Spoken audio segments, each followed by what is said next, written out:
गाली देना आपको शोभा नहीं देता, यहाँ आना मुझे शोभा नहीं देता, उससे बात करना तुम्हें शोभा नहीं देता, और जोर से चिल्लाना हमें शोभा नहीं देता। So welcome back to my channel guys. और आज की इस क्लास में हम इसी तरह के वाक्य को इंग्लिश में बनाना सीखने वाले हैं, जहां हम कहते हैं कि किसी कार्य को करना किसी को शोभा नहीं देता, कोई कार्य को करना किसी को शोभा नहीं देता।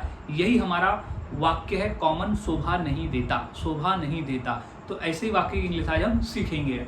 तो गाइज, और मैंने ऐसे ही 300 सेंटेंस फॉर्मूला भी तैयार किया है, जिसके आधार पर आप आसानी से ऐसे 300 वाक्यों की इंग्लिश बनाकर बोल सकते हो फॉर्मूले के माध्यम से, और आसानी से आप बोल सकते हो, क्योंकि हर फॉर्मूले में एग्जाम्पल के साथ में आपको समझाया गया है, जिससे आपको समझने में आसानी होगी। सो आप मुझे इससे 150 में इस नंबर पे कांटेक्ट करके इसे खरीद सकते हो। तो अब सीख लेते हैं कि इस तरह के वाक्य को हम इंग्लिश में कैसे बनाएंगे और कैसे बोलेंगे।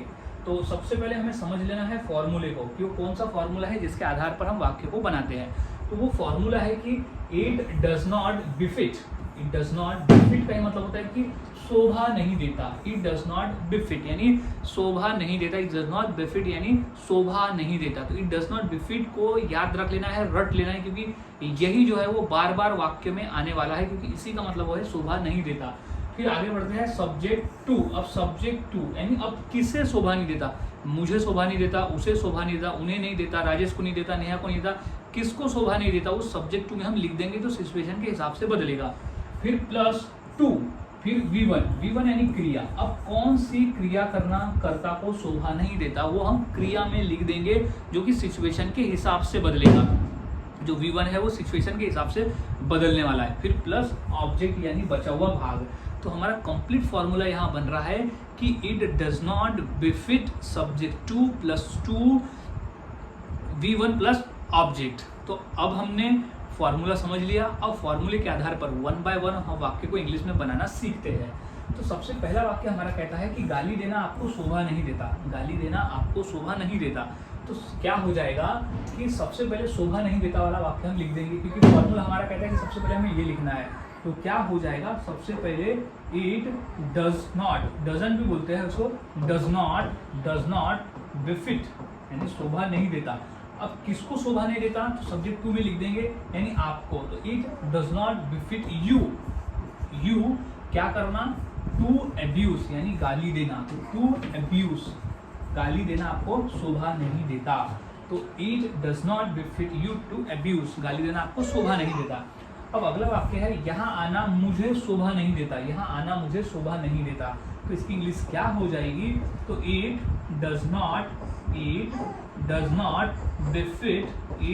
Not befit. अब किसे शोभा नहीं देता, तो मुझे, तो मैं लिख दूंगा me. It does not befit me to come, आना, कम लिख देंगे हम, आना। अब कहाँ आना, तो यहाँ आना, तो कम हियर। तो it does not befit me to come here, यहाँ आना मुझे शोभा नहीं देता।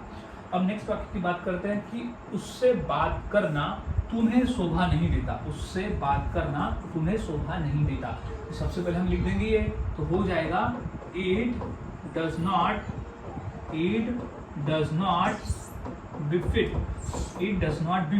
किसे, तुम्हें। तो it does not befit you to. It does not befit you to क्या करना, उससे बात करना। तो टू टॉक टू हिम यानी उससे बात करना तुम्हें शोभा नहीं देता। अब नेक्स्ट है कि जोर से चिल्लाना हमें शोभा नहीं देता। तो इंग्लिश हो जाएगी, सबसे पहले हम लिख देंगे फॉर्मूले से कि इट डज नॉट बिफिट किसे, हमें। If it does not befit us यानी हमें, अस क्या करना, अस टू जोर से चिल्लाना। तो शाउट चिल्लाना, लाउडली यानी जोरों से चिल्लाना हमें शोभा नहीं देता। सो इस तरह से वाक्य बनाए जाते हैं और बोले जाते हैं। काफ़ी आसान है, बस फॉर्मूले को याद में रखना होता है। कुछ और वाक्य देख लेते हैं और आसानी से समझने के लिए। जैसे वहाँ जाना उसको शोभा नहीं देता। तो सबसे पहले हम लिख देंगे इट डज नॉट बिफिट। तो इट डज नॉट बिफिट यानी शोभा नहीं देता। किसे शोभा नहीं देता, उसको।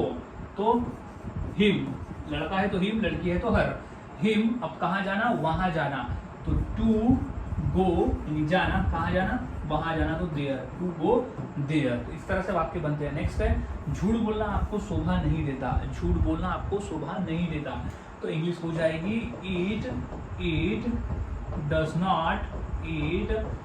Not befit, it does not befit, क्या किसको नहीं देता शोभा, आपको, तो it does not befit you, क्या करना, तो फिर उसके बाद लिख देंगे हम to, it does not befit you to, क्या, झूठ बोलना, तो झूठ बोलना को इंग्लिश में कहते हैं लाई, तो आपको झूठ बोलना शोभा नहीं देता।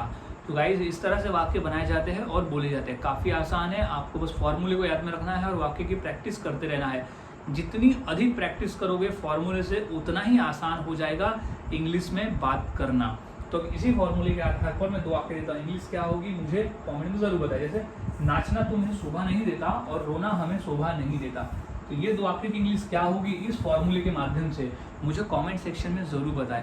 और वाक्यों की प्रैक्टिस करते रहे, जितना अधिक आप प्रैक्टिस करते हो उतना आसान होता है और उतनी ही आसानी से आप वाक्य को इंग्लिश में बनाना सीख जाते हो। सो मिलता हूँ ऐसे ही और नए फॉर्मूले के साथ अगली वीडियो में। तब तक के लिए चैनल के साथ बने रहे, वीडियोस को देखते रहे और इसी तरह से रोज़ाना प्रैक्टिस करते रहे।